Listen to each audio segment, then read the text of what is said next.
Hi, my name is William Smith. Will is actually what I go by. I was first introduced into Adventure when we moved over from the 280 East Broad Street over to here. And they talked about this really great exhibit that was like Indiana Jones, and here we are.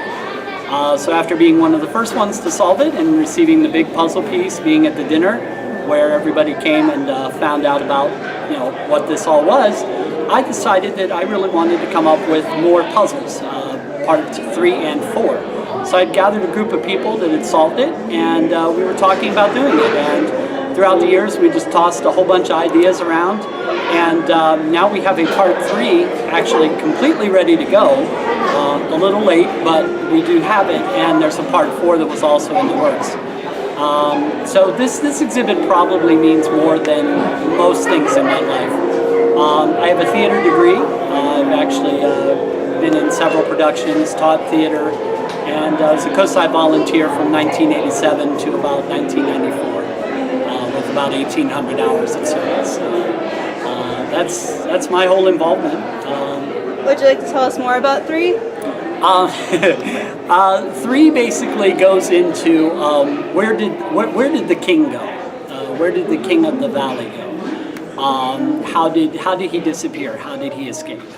And then part 4 talks about how did the valley become after the cataclysm, after the great cataclysm. How did the spirits get their message? How did all of this come about?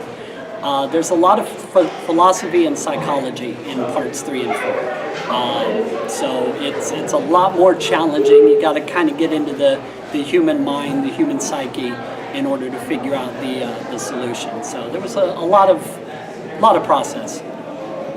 So the exhibit was built with 1 and 2 built in. Right. You were trying to build 2 more levels that came after. What was your idea? How are you going to incorporate them so they flowed seamlessly from level 2 into level 3? Basically what I was doing is I was taking a lot of the things that you receive at the end of level 2, and basically I had incorporated a character, William Snodgrass, who's Ava Snodgrass's husband. William Snodgrass comes to the island and meets the Explorers Society and talks about how upset he is about Ava's obsession. How he's like, okay, I cannot believe my wife wasted her time in this place. And what was she looking for? And William actually discovers in the island a key to be able to go on to the 3rd part, and shares it with the Explorers Society. And that was going to be the hook that would get you to figure out the next part. So you said that levels 3 and 4 had a lot of philosophy and psychology. Yeah. How are you going to incorporate the clues for those in the exhibit? We were basically going to write maybe a couple of extra things. We didn't want to cause a lot of cost because as soon as we went to COSI and said, okay, here these renovations are going to cost this much money, we knew COSI was going to say no. So we were trying to make it so that not a lot of changes had to be done to the core exhibit. Only little small adjustments, like maybe some extra language that wasn't noticed before, subtly hidden somewhere. And when you go and find that, it starts putting the whole story together. And then as you put the pieces of the story, you start realizing more and more about, oh, that's what that meant. And those aha moments are what gets you to the end of 3 and 4. Would you also have involved the cast and the docents more so Absolutely. than... Absolutely, yes. I wanted to make sure that, a lot of the COSI staff and everybody was still prevalent, that it's not just me or not just, I wanted to make sure that it was a mutual effort. It was, more people involved, not just one person. So, one person cannot make an island. So I wanted it to be a lot of people bringing in ideas.